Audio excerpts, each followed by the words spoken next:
Hey everyone, and welcome back to the show. Hello, hello. We are so happy you're here with us today. Alice, today we're diving into a fascinating story about two sisters. The title of our reading passage is simply The Davies Sisters. The Davies Sisters. Just from the title, I'm already wondering, are they famous for something? Like, were they explorers? Or maybe scientists? Or perhaps they were known for their fashion sense? Good guesses. The name Davies sounds quite Welsh to me, so maybe they're from Wales. And sisters often have shared interests, but sometimes very different ones. I wonder if they collected something or perhaps achieved something together. I love that. Let's find out what made these sisters so special. Exactly. Today, we'll read their story in Part 1. Then in Part 2, we'll quickly review the 8 essential reading skills we've been learning. In Part 3, we'll do a quick challenge. And in Part 4, we'll put those skills to work with some practice questions based on the passage. Sisters, skills, and practice. Sounds like a plan. Let's begin. Okay, welcome to Part 1. This is our reading passage for today, titled The Davies Sisters. No need to worry about anything yet. We're just going to listen and get the general idea. I will read each paragraph slowly. After each one, Alice will give you the main idea in simple English at a B1 or B2 level. Think of it like a story being told, just for your ears. Ready? Let's read. Gwendolyn, 1882 to 1951, and Margaret, 1884 to 1963, were the granddaughters of David Davies, a Welshman who amassed a fortune in the shipping and mining industries.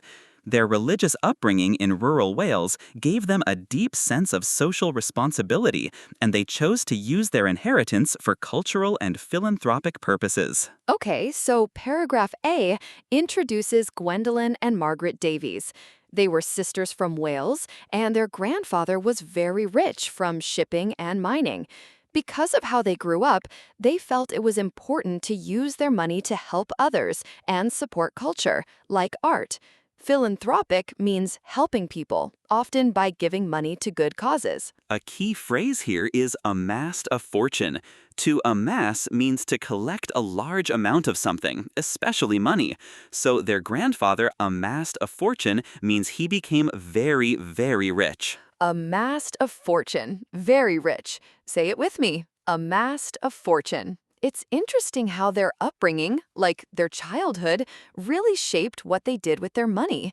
It makes you think about how our own past can guide our choices, doesn't it? It certainly does. Let's continue with their story. Their London school focused on cultural rather than academic study, and they traveled extensively with their governess, Jane Blaker, visiting art galleries and making extensive notes on the collections there. So, paragraph B tells us more about their education.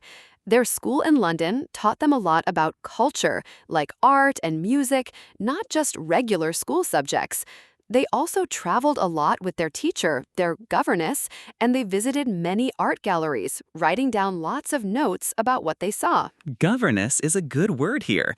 A governess was a woman who was employed to teach and train the children in a private household. It's an older term you might see in historical texts. So basically, a private teacher who also traveled the world with them. Sounds like a pretty cool job. So far, we know the Davies sisters were wealthy, wanted to help others, and had an education that focused on culture and art. They were clearly being prepared for something special. The sisters began to make regular art purchases from 1908, which roughly coincided with the dates of their inheritance. While it was long assumed that these men were largely responsible for the nature of the sisters' collection, it has recently been accepted that Gwendolyn and Margaret retained a far more active role in the process. This paragraph tells us they started buying art around the time they got their money. For a long time, people thought that some men, like art dealers, made all the decisions for them. But actually, the sisters themselves were much more involved and made their own choices. They had a more active role. Coincided with means happened at the same time as. So their art buying coincided with their inheritance. They started buying art when they got their money. Quick question for you. Who was really in charge of choosing the art for their collection? The men or the sisters? The answer is the sisters had a far more active role. They were the ones making the decisions. The sisters' journals reveal their preference for old master paintings. Quite simply, high-quality old masterworks were, if not beyond their means, then beyond what they were willing to pay for them. Instead, their early purchases were of the fashionable, safe variety and included, for example, paintings by the French artist Jean-Baptiste Camille Corot. So their journals, like diaries, showed they really liked old master paintings, which are very old, famous works. But these paintings were super expensive, even for them. So they bought more common and popular paintings at first, like those by the French artist Corot. Preference means what you like more. So they had a preference for old master paintings means they liked those paintings the most. However, it was only a few years before their collecting took a new direction and they turned to the work of the French Impressionists. Their first purchases of Impressionist art, made in October 1912, were scenes of Venice by the French artist Claude Monet. However, tells us things changed. They stopped buying the safe paintings and started buying French Impressionist art, which was a new style then. Their very first Impressionist paintings were scenes of Venice by Monet. The First World War, 1914-1918, played a part in the development of the sisters' collection. Later in the conflict, both sisters decided to volunteer at a canteen for troops at Troyes in northern France. This paragraph tells us the First World War affected their art collecting. During the war, both sisters decided to volunteer, to work for free, at a canteen in France. A canteen is like a simple restaurant or cafe where they served food to soldiers. Conflict is another word for a war or a serious disagreement.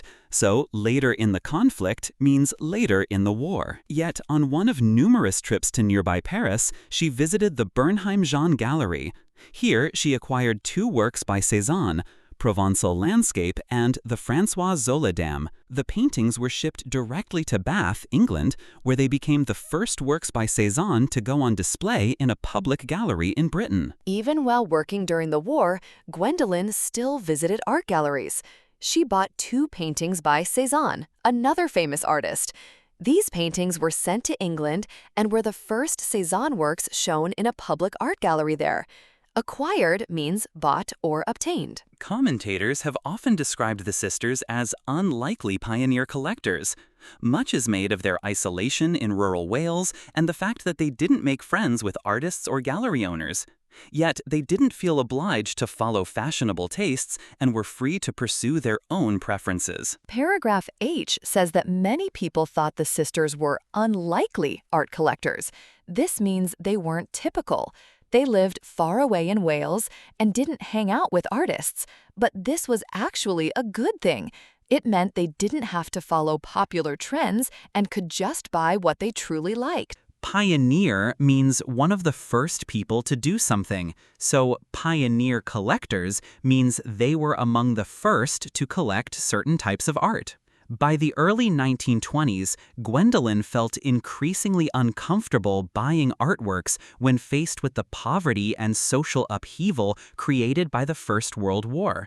Margaret also stopped collecting around this time, but started again in the 1930s, acquiring, on a relatively small scale, work by contemporary British artists. This paragraph tells us that after the war, Gwendolen felt bad buying expensive art because there was so much poverty, so she mostly stopped collecting and focused on helping people. Margaret also stopped for a while, but then started again later, buying art from British artists.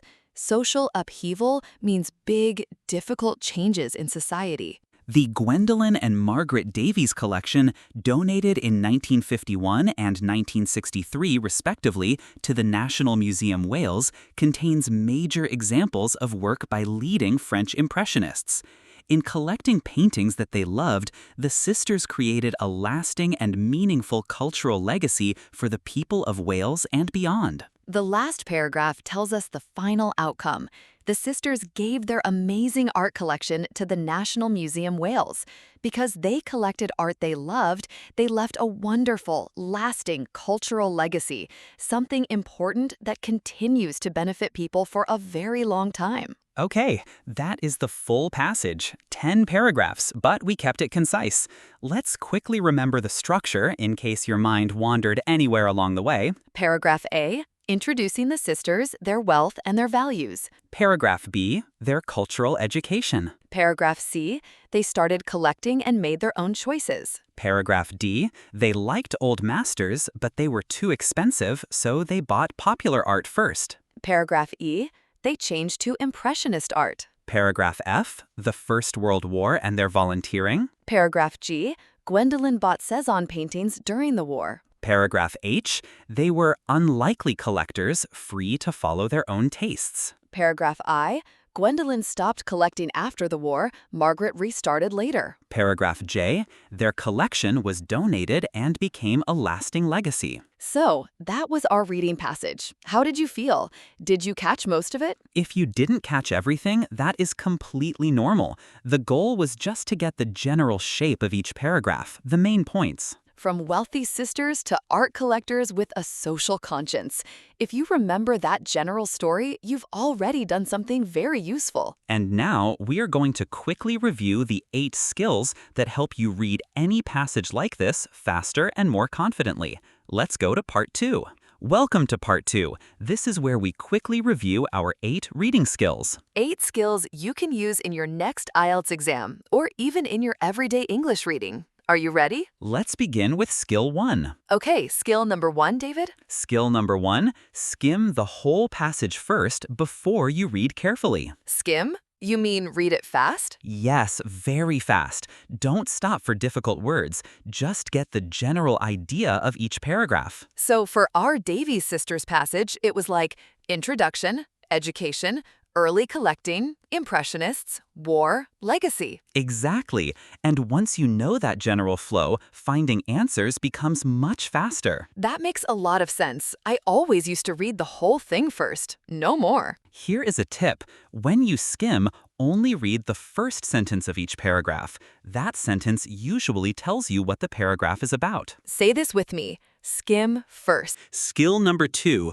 Always read the questions first before you scan for answers. Wait, isn't that obvious? I mean, who wouldn't? You'd think so, but many students start reading the passage in detail before they even know what they're looking for. Ah, so they waste time reading things they don't need. Exactly. If a question asks about their philanthropic purposes, you already know which words to look for and which paragraph to focus on. So the question guides the reading, not the other way around. Perfectly said. The question is your map. Read the map before you start walking. The question is your map. Say it with me. The question is your map. Okay, skill 3. Scan for keywords. Don't read every word. Let your eyes jump to the important ones. What counts as a keyword? Names, numbers, dates, and unusual words. For example, in our passage, Gwendolyn, Margaret, 1908, Cezanne. So if a question asks about specific dates, I just scan for the numbers? Exactly. Your eyes move down the page quickly, like a camera, looking for the important things. Like a camera. My eyes are a camera. I love that. Numbers and dates are always easy to spot. If a question mentions 1912, your eyes will find it very quickly. All right, quick pit stop. So far, we've got skim first, questions are your map, and now eyes like a camera for keywords. 3 down, 5 to go. I feel like I'm already getting faster. Skill 4 is a really useful one. Watch for paraphrasing. What do you mean by paraphrasing? The question will almost never use the exact same words as the passage. It will use synonyms instead. Can you give me an example from our Davies Sisters passage? Sure. The passage says their grandfather amassed a fortune. A question might say his wealth came from. Oh, amassed a fortune means wealth came from. Same meaning, different words. Exactly. Same meaning, different words. That sounds hard. Sometimes I just want the exact words. It gets easier with practice, honestly. The skill is simply don't look for the same words, look for the same meaning. Say that again, David. I want to remember it. Don't look for the same words, look for the same meaning. Don't look for the same words, look for the same meaning. Say it with me. Skill 5. Find the topic sentence. Usually the first sentence of a paragraph tells you what the whole paragraph is about. So in paragraph I, the first sentence says, by the early 1920s, Gwendolyn felt increasingly uncomfortable buying artworks when faced with the poverty and social upheaval created by the First World War. Right. So immediately you know this paragraph is about Gwendolyn's changing feelings about collecting art due to the war. So I don't need to read the whole paragraph carefully unless the question is about Gwendolyn's later collecting habits. Exactly right. The topic sentence is like a sign on a door. It tells you what is inside before you open the door. Let's practice. Listen to this first sentence. What is the paragraph about? The sisters began to make regular art purchases from 1908, which roughly coincided with the dates of their inheritance. The paragraph is about when they started buying art. That's paragraph C. Did you get it right? Skill 6 is the one that trips learners up the most, but it's really just a small logic puzzle. True, false, not given questions. Oh no, I always get confused with not given. It's like a secret third option that tricks me. Everyone does it first. Here is the key difference. True means the passage says the same thing as the statement. False means the passage says the opposite. Not given means the passage simply does not mention it at all. So not given does not mean false. It just means the passage is silent. No information. Exactly. The passage is silent. Say it with me. The passage is silent. And here's a little trick this question type likes to play. Sometimes the statement says all or always, but the passage only talks about some. That's usually a false. The statement went too far. Ooh, so watch out for words like all, every, always, never. Good tip. Okay, let me test you. Here is a statement. Gwendolyn and Margaret Davies were the only wealthy women in Britain.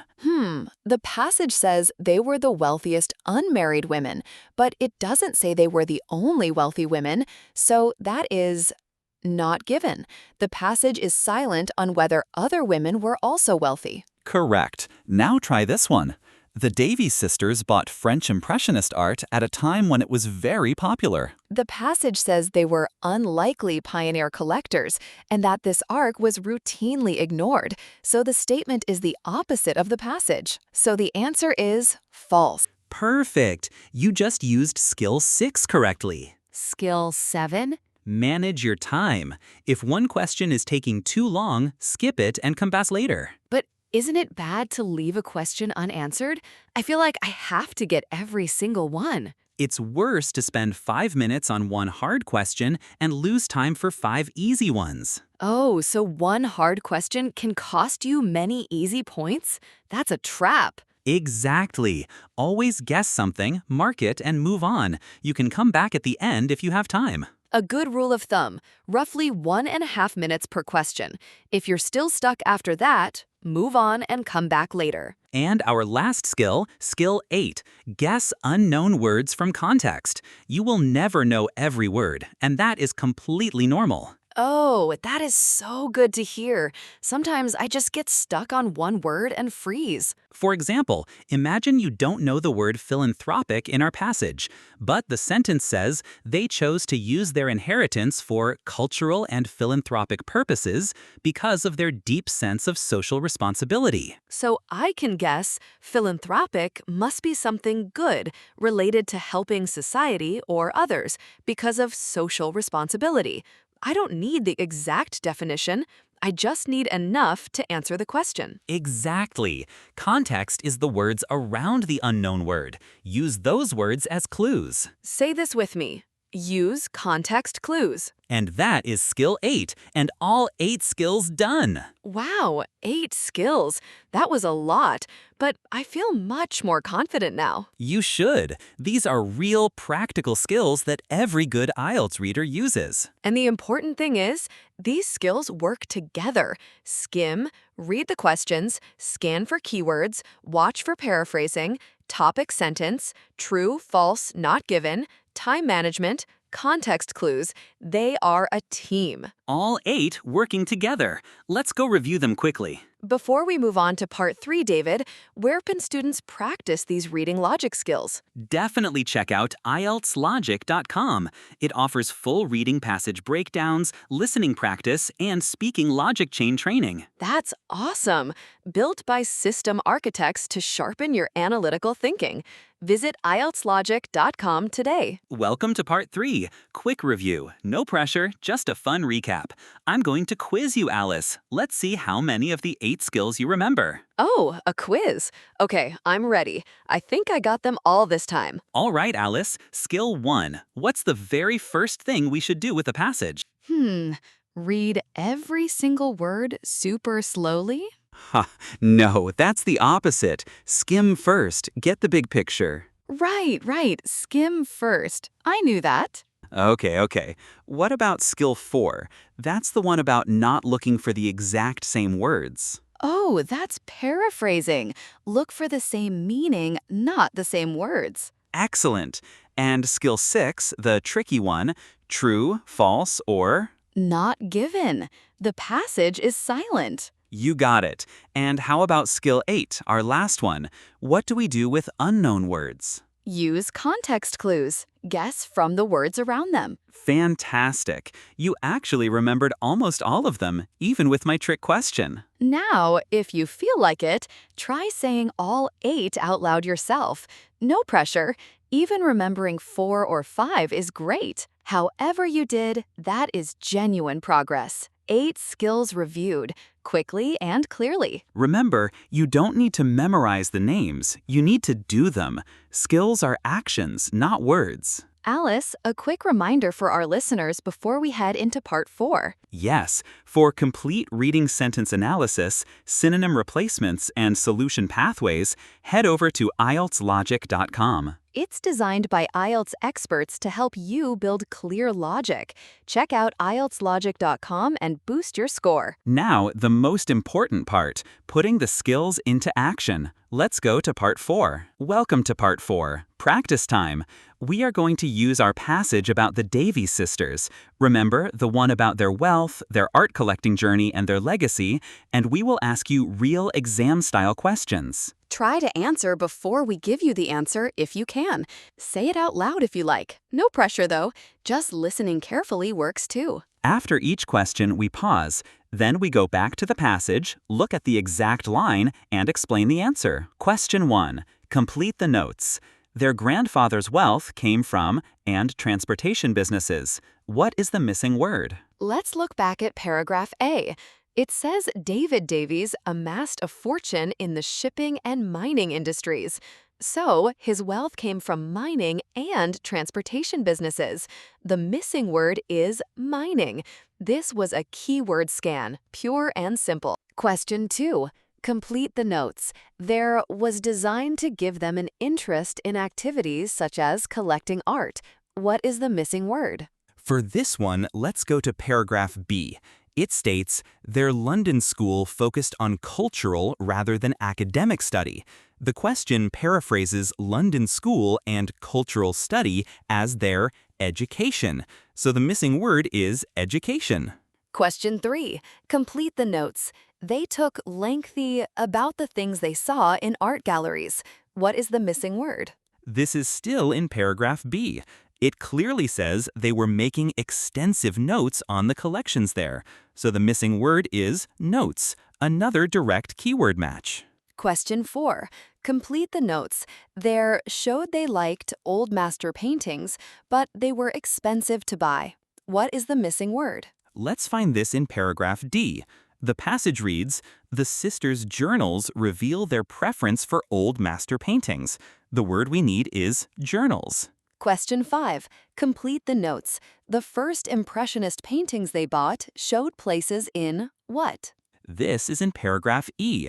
It says, their first purchases of Impressionist art were scenes of Venice by the French artist Claude Monet, so the paintings showed places in Venice. Question 6. Complete the notes. They worked for soldiers in France during the First World War. What is the missing word? Let's go to paragraph F.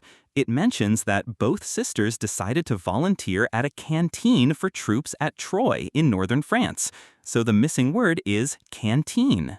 Question 7. Complete the notes. They were not considered typical collectors. They lived in isolation in the countryside and did not have any who were artists. What is found in paragraph H? It states, much is made of their isolation in rural Wales and the fact that they didn't make friends with artists or gallery owners. So they didn't have any friends who were artists. Okay, now we move to true, false, not given questions. Statement 8. The Davies sisters' childhood influenced the way they decided to use their wealth. Is this true, false, or not given? Let's check paragraph A. It says, their religious upbringing in rural Wales gave them a deep sense of social responsibility, and they chose to use their inheritance for cultural and philanthropic purposes. This directly supports the idea that their childhood or upbringing influenced their choices. So the answer is true. This is a good example of paraphrasing. Statement 9.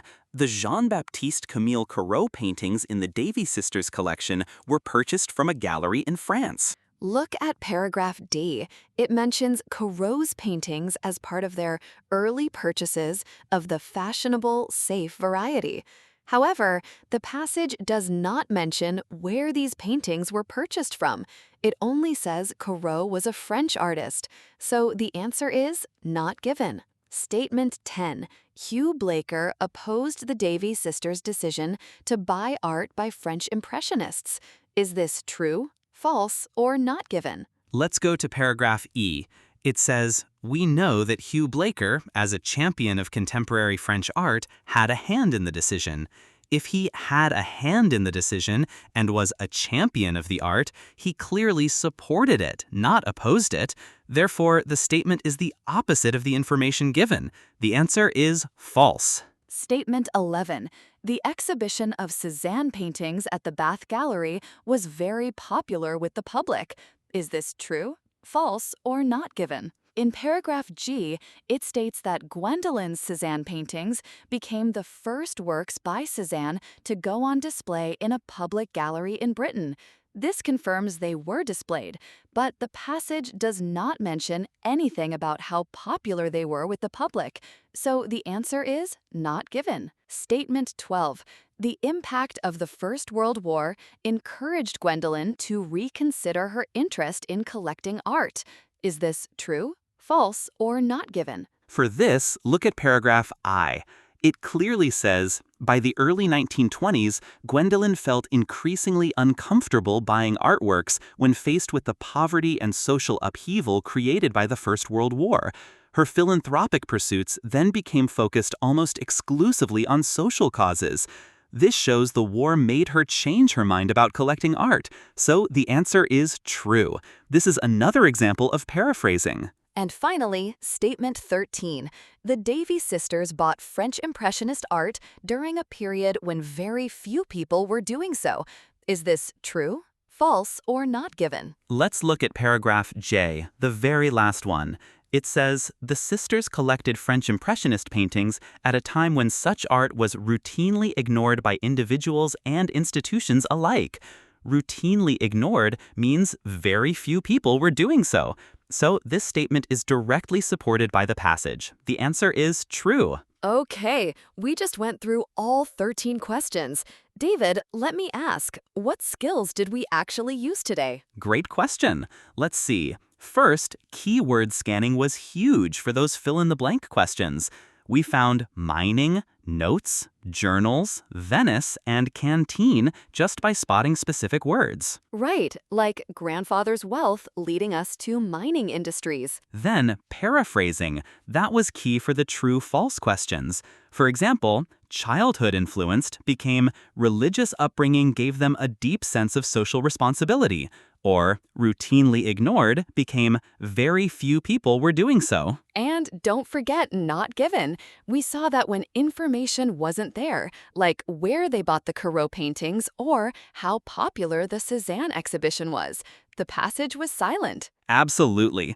And we used the topic sentence idea to quickly find the right paragraph for each question. So if you take one thing from today, it's this. The answer is almost never about finding the exact same word. It's about finding the same idea in different words. That's the power of paraphrasing. Well said. Okay, let's move on to our closing. So that is it for today. The fascinating story of the Davies sisters and a good workout for our reading skills. Let's say our key takeaway one more time together. Before we go, say this with me. I have the right strategy. I have the right strategy. I have the right strategy. Say it one more time if you like, because it's true. Oh, before we go, one last fun fact about the Davies sisters. Even though they were unlikely collectors, living far from the art world, their collection is now considered one of the most important in the UK. It truly shaped what people in Wales could see and learn about modern art. What an amazing legacy. Until next time, keep reading, keep practicing, and trust the process. Bye, everyone. Bye-bye.